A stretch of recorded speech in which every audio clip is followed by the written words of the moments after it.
nandito ang SFA, bakit hindi yung iba? You're too busy? Is this not the most important thing? Admit there's a crisis. You must have a crisis action plan. And not that we don't appreciate the presence of a dear friend, Yusek Wimpy Fentabella, of course, who's very competent, who's been with the DOE for quite a while. But to give it the importance, if Sec Rex and Sec Laurel could be here, why should the DOE secretary be exempted from this?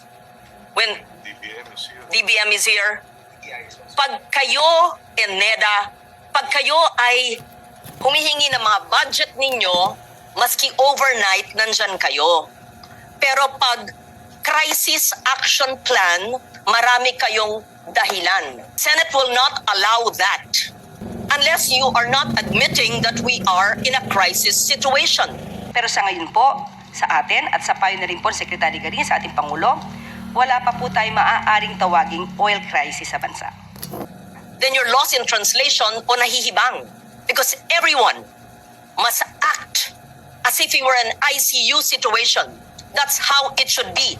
Not to enrage the people and not to let the people panic. But on the contrary, if they see the government on the ground and having more than what the chair mentioned, so-called motherhood statements, not just curated PowerPoints. We want to see your action plan. How many people, families will be positively affected, if any?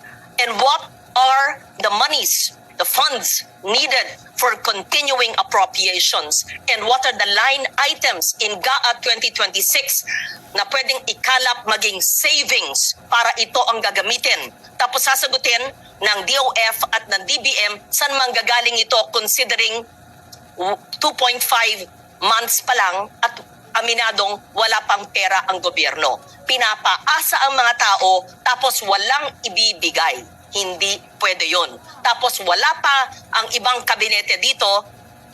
Pag sa ibang bagay, mabilis pa sa alas 4. Pero sa krisis, wala. Ano ba kayo? Thank you, Mr. Chair. We have one of the most regressive tax systems in ASEAN. Kasi tayong 12%. And the 12% on basic food items, yung mga kinakain talaga ng low income, pinakamahirap, it's a levy on the poor. This ngayon, pakita lang natin na may suggestion dyan, wealth tax, sige, gumawa tayo. Tapos itong levy o binubuisan na kinakain na mahihirap dahil napakataas ng food inflation, we'll get to that sa DTI, ay maski panandalian lang. Sana makuha natin yung computation dyan. Maliban dyan po, binubuwisan natin ng VAT, kinokolekta natin sa kuryente ang hindi naman dapat kinokolekta. In fact, this was corrected a few years ago. Nasaan yung listahan dito? Yung lifeline subsidy, yung systems loss.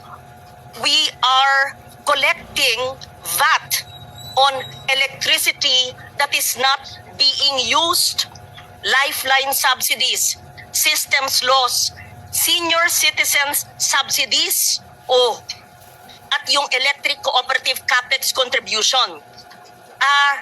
These are not electricity na ginagamit ng tao, ha?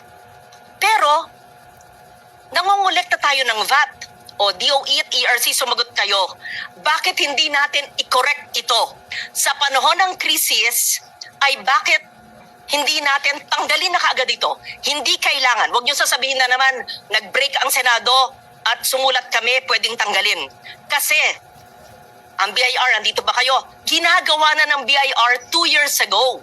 Natuklasan nila na mali pala ang pag-implement ng ilang pag-kolekta ng VAT sa, uulitin ko, universal charge, fit-all, systems loss, lifeline subsidies. Hindi yan kinokolekta, hindi natin ginagamit.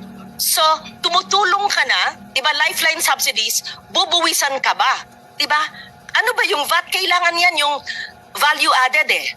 So, I put on the table, DepDev, SEC, yung sabi ni Senbam, may paano ka lang batas na, yun yung dagdagang VAT maliban sa excise. I put on the table yung murang bilihin at medical items na talagang basic. At sinabi ko yung epekto ng 5 piso sa isang panig ng paracetamol. And I put on the table, I filed the bill, and Chair Pia was very interested. I'm sure the chair, ito ay hindi ginagamit na kuryente, pero systems laws, pinapatawan ng VAT.